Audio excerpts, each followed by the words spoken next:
Yun da no. Again no, nang sa tagko up kay ang unsa ni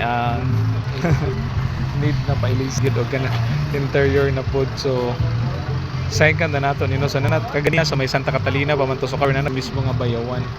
And then una ta ko ipakita ano is kato untang sa city iconic symbol no katong sa bayawan, pero na may mga changes no. So na sa alaman ta diri karon no, so nata diri sa may kaning shop.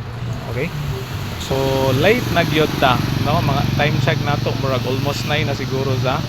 So time schedule nato dito is 9 o'clock, and then musulod pa tagamay no gikan sa may proper.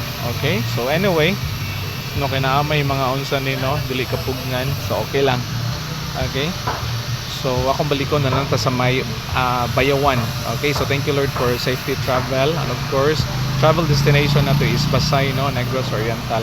Okay, so inana and natati karon no sa mismo nga ko anila mismong proper ta o niya kaning naadri no murag novo ni nga building no, kaning naadri novo nga building.